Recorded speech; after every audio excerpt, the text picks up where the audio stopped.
Welcome to the deep dive. Today, we're digging into something really important for your home and health: household mold.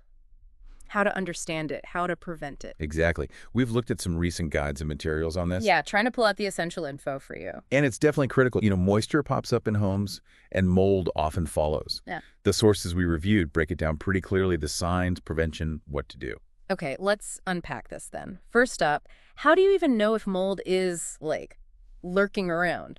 Our sources mention of 5 specific things to look out for. Number 1 was that musty smell. Right, that smell. It's actually produced by the mold itself, these things called MVOCs. Can be kind of damp, earthy, Mm-hmm. sometimes just off. Mm-hmm. And the tricky part, you might smell it even if you can't see anything. It could easily be hiding, behind a wall or maybe under the floorboards. So trust your nose on this one. Okay, second sign: visible spots or discoloration. Yeah, like dark patches. Could be green, black, gray maybe. You often see them on ceilings, baseboards, places where moisture gathers, like around windows. And the guides were clear, right? Don't just think it's regular dirt. Exactly. It Yeah. might look different. Third sign involves you, actually, your Yeah. health. Oh. Yeah, things like allergy symptoms, itchy eyes, maybe sneezing, a cough, sometimes even feeling a bit breathless. If that stuff gets worse when you're at home, Oh. the sources say mold could be a trigger, a potential culprit. That makes a lot of sense, that connection. Okay, number 4 was about history, past water damage.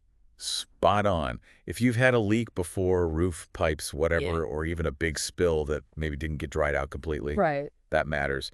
Even if you fix the source of the water, the moisture trapped inside materials like your drywall or wood, Mm-hmm. that can feed hidden mold for years sometimes, Wow. Okay, good to know. which really underlies why you need to dry things out thoroughly, not just fix the leak itself. Got it. And the 5th sign? Physical signs of trapped moisture. Things like warped walls or maybe paint that's bubbling or peeling. Yeah, you see that sometimes. That's a pretty clear signal. Water's stuck behind the surface. Yeah. And that creates, the perfect little environment for mold to get started. So basically, all these signs, they all kind of point back to moisture being the root issue. Pretty much. I mean, mold spores are basically everywhere, just floating in the air.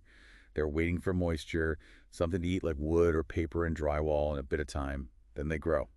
Okay, so knowing the signs is step 1. Makes sense.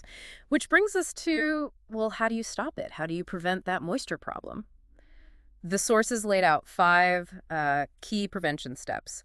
First one was humidity control. Right. Keeping indoor humidity, ideally below 50%, that really slows mold down or stops it. Dehumidifiers are great for this, especially if you live somewhere humid or for damp areas like basements. Simple enough. Step 2, ventilate properly. Crucial. Sounds basic, but really important.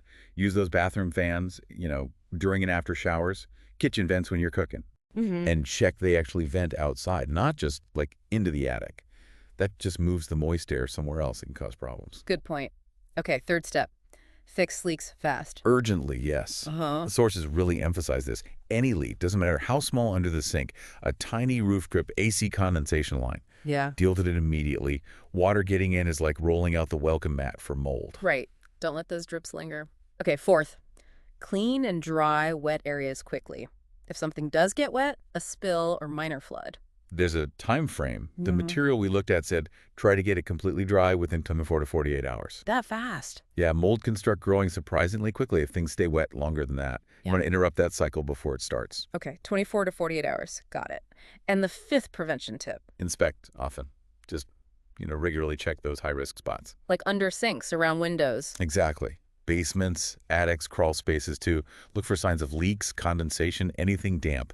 Catching it early is always better. Makes sense. Early detection saves a lot of trouble later. Absolutely. So if you put all these steps together, manage humidity, ventilate, fix leaks, dry quickly, inspect, you're basically making your home a much less inviting place for mold. It's all about managing that moisture. Okay.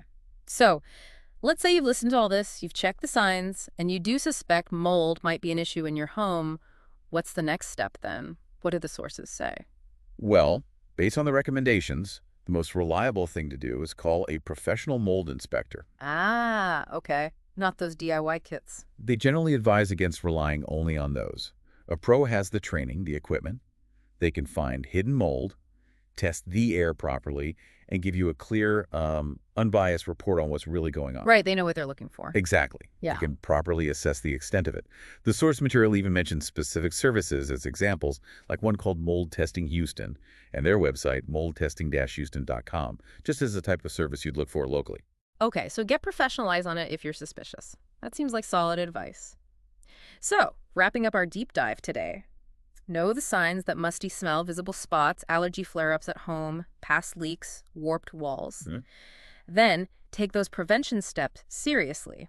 Control humidity, ventilate, fix leaks right away, dry things fast, and keep an eye on vulnerable areas. Right. Be proactive. And if you do suspect a problem, the guidance points towards getting a professional assessment. Definitely the safest bet.